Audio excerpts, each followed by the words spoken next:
Innovate to collaborate. Collaborate to innovate. It ought to be as natural as falling off a log, and yet we see in our daily interactions, particularly with large corporations, it's almost a foreign concept. And perhaps that is in fact the problem, because after all, we're a nation built on rugged individualists. Don't tread on me. We conquered the West.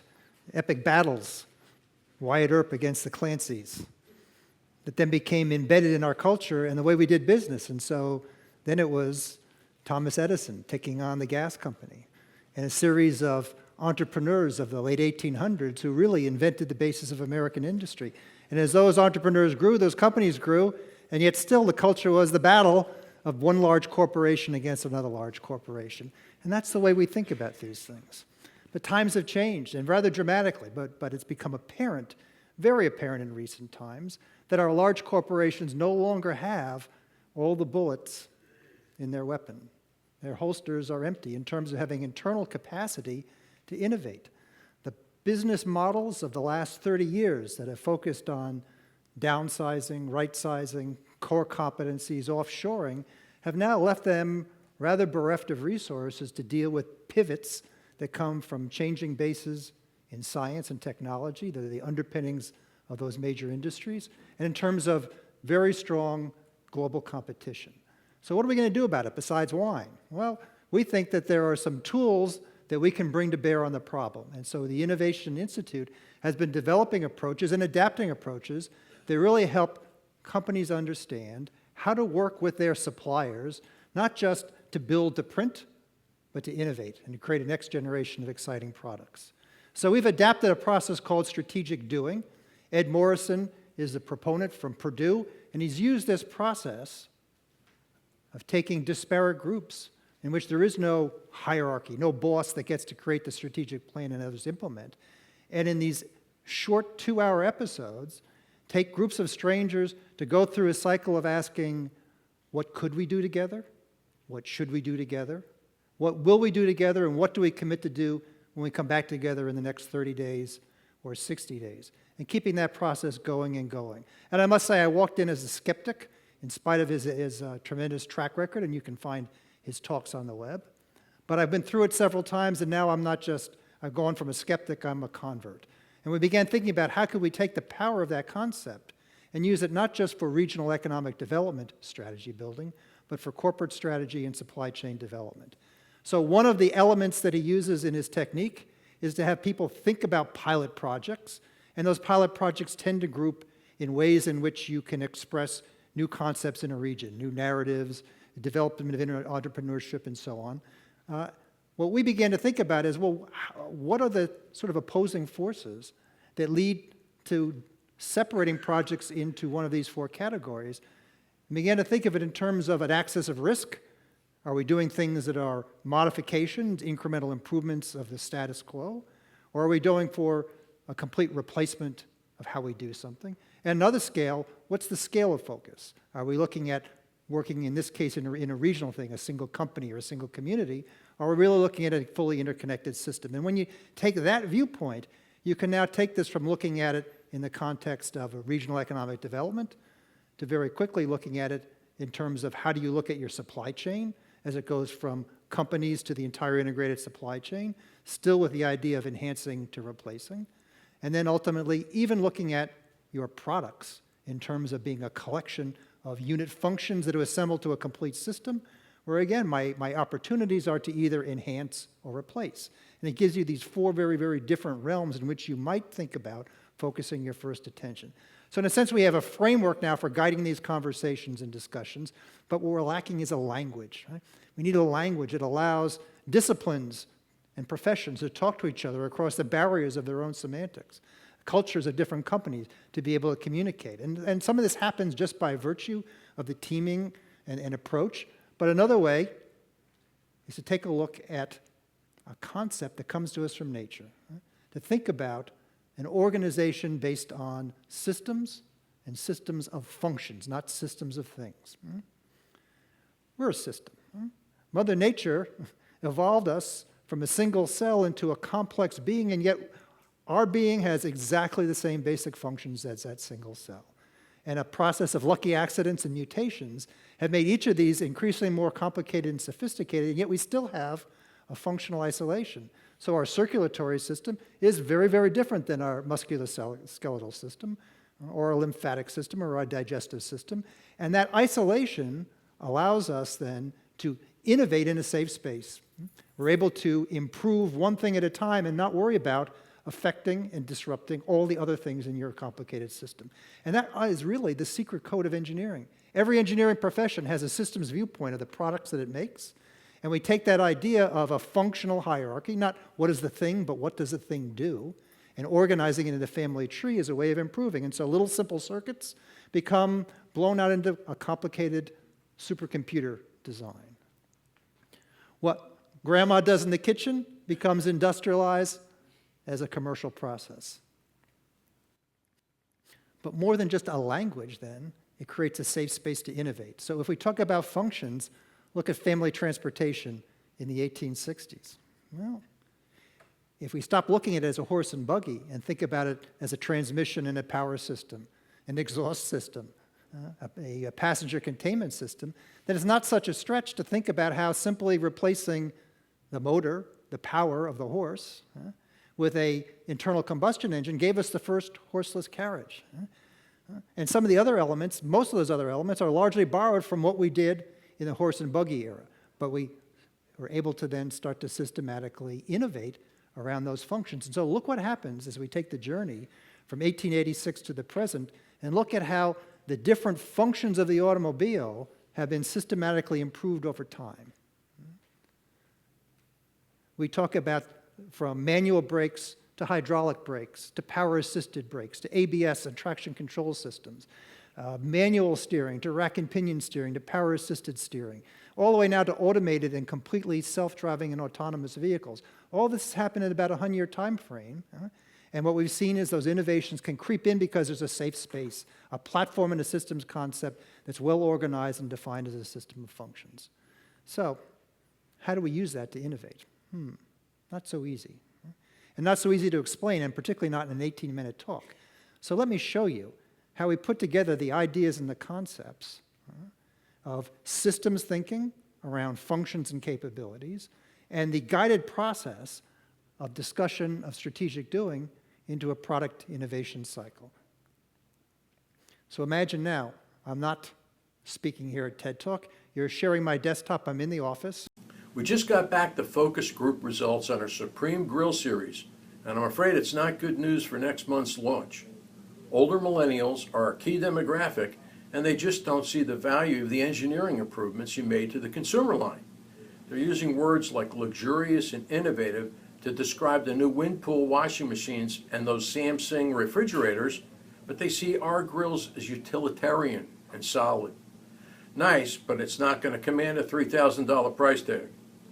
Mr. Weber is counting on big margins from this line to make the next quarter financials, so I need you to add some sizzle. Manufacturing is ready to make both products on the main line in Newark, so we need something that doesn't need complete retooling. I know your team can do it. Report back to me by tomorrow with a solution. The company's counting on you. So we just got one of those Whirlpool washers. They're amazing. Internet of Things into a home appliance. It weighs your load, it meters in the water to be the right amount, and it dispenses the detergent automatically in the right amount for the load, and it measures how much you use and signals the store when you're out. So I wonder if we can use a concept like that now in the home grill environment. Because it always happens, right? You have the family over, a big party, you go to put the burgers on the grill and fizzles out. Now I know that we put scales on these things, but they rust out. People don't look, they don't pay attention. Is there a way that maybe we can overcome that problem of running out of gas in a way that it provides a starter point, right, for integrating internet and information services into something as simple as the grill? But guess what? We don't have any competency in the company to do that. We're a sheet metal company, right? We make tubing, burners, grates. So I'm going to have to rely on my supply chain to give me some help and see if we can think our way through a clever way to do this. To do that, let me call up my market shift intelligence tool. So database, give me a selection of all of the products in the database that involve the Internet of Things and home appliances. That's not bad. So show me the vendors that make the intelligent components. We've got a pretty good list to start from, but none of those products have flow control or flow measurement, and that's really important to me. So let me show all the products that, in fact, have some active flow measurement. Oh, interesting. I never would have thought of looking to jets, but let's see where that vendors are. That's a good selection. Now, we're going to do this in a hurry, so show me all of the companies that have a reliability index of greater than 7. Yeah, a little bit fewer, but that's still enough to work with. So let's initiate a NetX call and invite them to participate in a discussion on inventing a next-generation grill. Okay, I see people are connecting, so let's begin with the conversation. So let me explain the problem. We, Wepper, are a well-known maker of home gas grills. You've seen us all in the big box stores. Right? Great product, great brand name, great reliability. But now we're trying to move upstream. Think of it like going from a Toyota to a Lexus. Pretty much the same basic chassis and components, but really dialed up in terms of performance and attributes, and frankly for us then a much higher margin. So we begin with our basic unit, and the question is, how can we go upstream? Well, we think that we've done a very good job of re-engineering it, not just cosmetics, but there's really heavy-duty, well-engineered components in there, and this thing will last for a lifetime, even if you leave it outside without a cover. And if we can do it successfully in going from that unit to the other, then there's a whole family of grills that we can make with increasingly higher prices, increasingly higher margins, and it's all very good for the company. So here's the problem. Now that we've designed it this way, that gas tank is moved inboard, we can't even see the scale. So maybe it won't rust out, but it certainly is going to not solve the problem of running out. So I need your help, guys. What could we do to provide some element of active measurement of the amount of gas used so we can signal the user when it's time to replenish? So we have any input from out in the field? So you know we make all the flash button for Amazon. The circuit board it uses is based on Wi-Fi that connects to smartphones, network hubs, and all the household automation systems on the market. We run it off a watch battery, which costs only $2 for the whole assembly to be made, and it runs about 1,000 duty cycles. We don't do software, but I can connect you with an app developer who's done this kind of work for wind pool integration. Let me call him now and get him up to speed. Well, that's amazing. So now we have a potential affordable communication solution, but we haven't done anything about the flow control. We have an inexpensive MEMS sensor that can measure tank weight. Our customers use it for much heavier loads, though. We would need to replace the cantilever unit to get the sensitivity into the range that you want. But with a 2-month lead time, I could have a solution for you. Well, that's an interesting start, but 2 months may kill us. We have to make the big trade show in a month. We make a self-powered flow meter that we designed for the DoD for use in drones. The gas flow spins a turbine that charges a capacitor at the same time as we measure flow rate. You can keep the battery pack if you'd like, but I think we can power your flash drive just with the normal gas flow in the grill. One sensor in the master feed line is all you need to measure total fuel use, but we integrated a sensor into a valve and actuator, and if you use that product, you can automate the control of each burner. Here's a picture for my patent. Wow, that sounds pretty cool, but can we make that at a price that we can afford to put into a lowly grill? Our stock unit, that's mil-spec. Titanium components for corrosive fuels and pressure sealed to operate at 39,000 feet. But I can redo the housing in brass, and if you can find a precision molder, we can do the flow rotor in HDPE.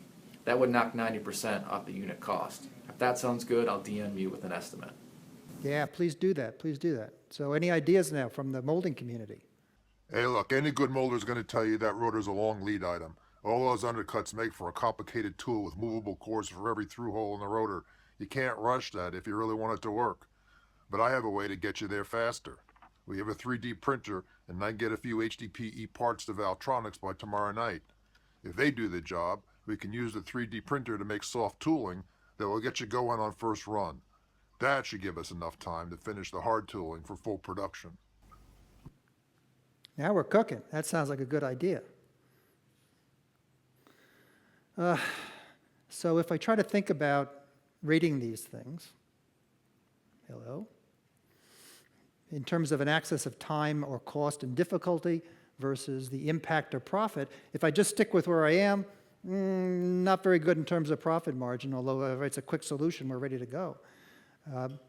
If I add in the MEMS solution, long lead time, maybe a much better margin, but of the one I've heard so far, the flow control's got great. We can get that to market in time, and now we've got perhaps now a really new approach to electronic control of the grill. It's kind of like fly-by-wire for a grill. Hi Don, I make your stamped sheet metal parts. I also make propane tanks for the Blue Hippo tank exchange service you see at toll marks. I can connect you to their head of business development. You could add an amazing flash badge on your consumer line and do an automated refill subscription for the high-end line. It all drives new business for me, so I'm happy.